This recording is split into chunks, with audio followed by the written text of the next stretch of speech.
여기로 좀 모여봐. 사건 의뢰가 들어왔어. 다들 왔지?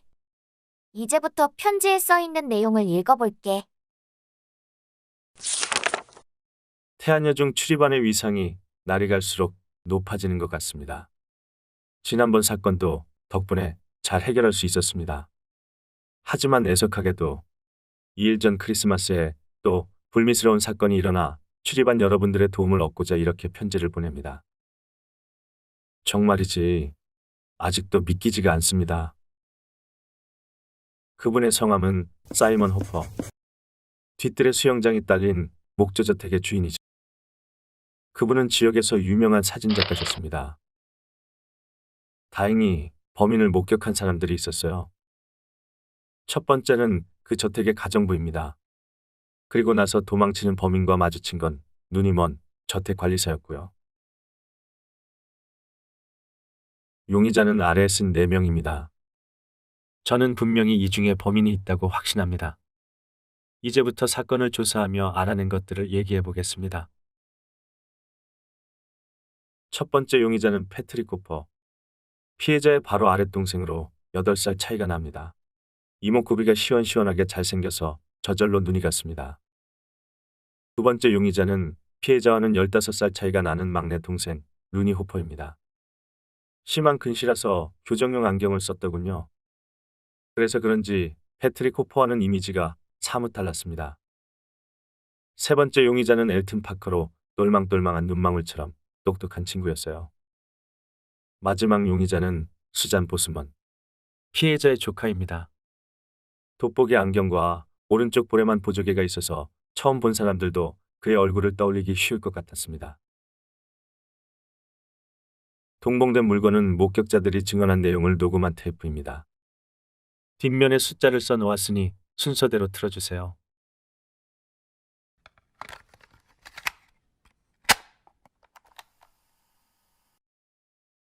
안녕하세요. 저는 이 저택에서 가정부로 일하고 있는 줄리아입니다. 저택에서 일한 지는 이제 3개월이 되었어요. 크리스마스를 맞이할 재료를 미리 구해놓긴 했었는데 아침에 보니까 감자가 부족해서 시내로 나갔었죠. 시내에서 일을 끝내고 저택에 들어서면서 곁들인 빵으로 무엇이 좋은지 주인님께 물어봤지만 답이 없으시더라고요. 목조저택이라 현관 입구에서 말해도 위층까지 다 들릴 정도로 울림이 좋거든요. 그래서 주인님이 침실에서 주무시는가 싶어 복도를 걸어갔습니다. 보셔서 아시겠지만은 긴 복도를 지나면 주인님 침실이니까요. 그런데 복도 왼쪽에 있던 사진 현상실에 아니 글쎄 누군가 서 있더라고요. 검정색 하의를 입고 있었어요. 그 사람. 사진 현상액 때문에 오로지 빨간색 전등만 있는 현상실은 사실 조명 때문에 분간이 잘 안 돼서 저는 누구신가요? 하고 물었습니다. 그러자 대뜸 저에게 막 성큼성큼 다가오는 거예요. 소름이 돋아가지고서는 뒷걸음질을 치는데 괴상한 천둥번개 소리가 파릉 빠릉 하면서 우렁차게 들렸습니다. 번개로 복도가 환해지는 순간 보인 그 번뜩이는 눈을 저는 잊을래야 잊을 수가 없어요. 커다란 눈으로 저를 잡아먹을 듯이 막 불아렸거든요. 안타깝지만 그게 그날의 마지막 기억입니다. 경찰들이 엎어져 있는 저를 깨워서 일으켜 주기 전까지 저는 그 자리에서 기절해 버렸었거든요. 형사님, 꼭 좀 저희 주인님을 해코지한 범인을 좀 잡아주세요.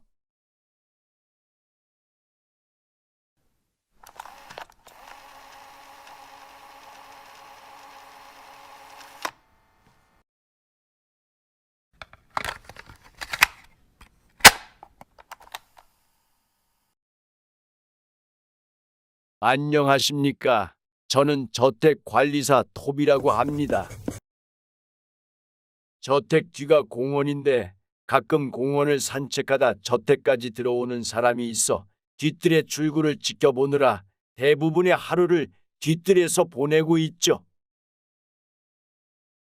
기억을 되짚어보자면 그날은 정말 이상한 날 중에 하나였습니다. 춥고 흐렸지만 비나 눈은 내리지 않았거든요.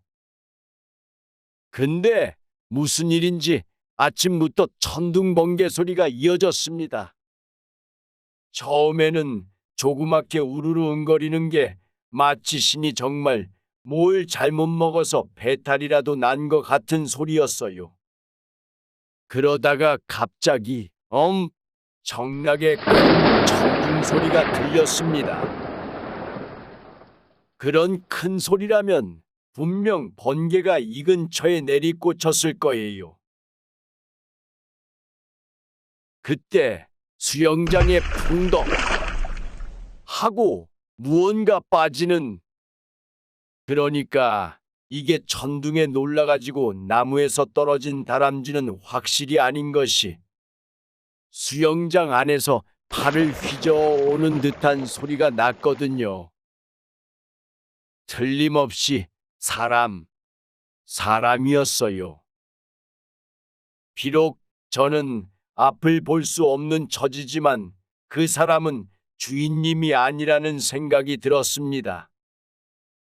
첨벙거리는 소리가 빨랐는데 주인님은 다리가 불편하셨으니까요. 뒤뜰에는 후문 출구 외에는 나갈 수 있는 곳이 없어요.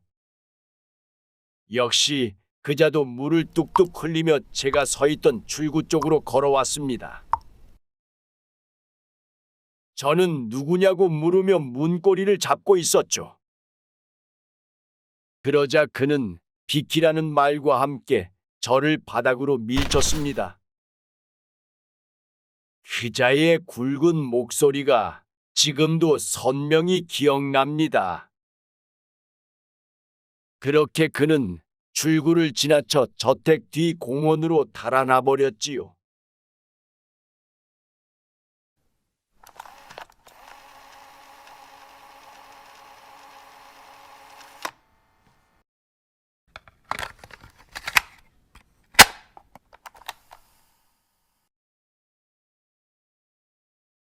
맞아요. 공원에서 봤어요.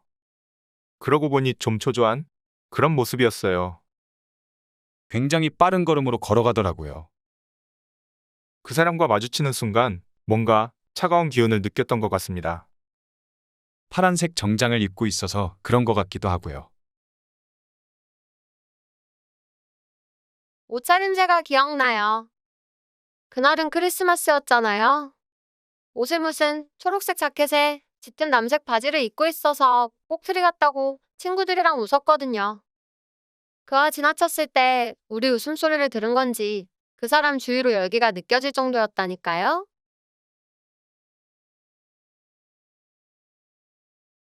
그는 흰 와이셔츠에 검정 색깔 바지를 입고 있었어요.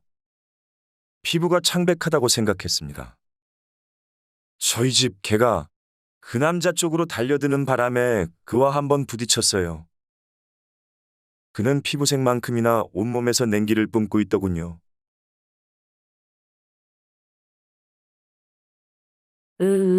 보기 드문 사람이라고 생각했었죠. 크리스마스에 위아래 모두 빨간색 옷으로 입고 나오는 건 부담스럽잖아요. 심지어 그는 신발까지도 빨간색으로 맞춰 신고 있었다니깐요. 그가 저를 지나쳐갈 때 그의 열정만큼이나 뜨거운 기운이 훅 끼치더라고요.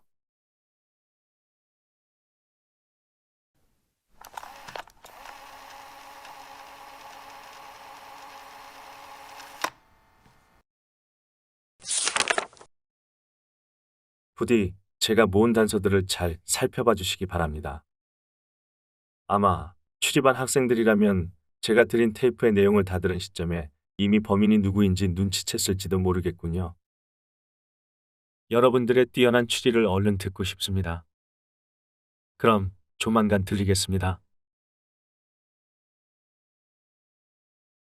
편지는 여기까지야. 어때, 얘들아? 범인 누구일지 짐작하니?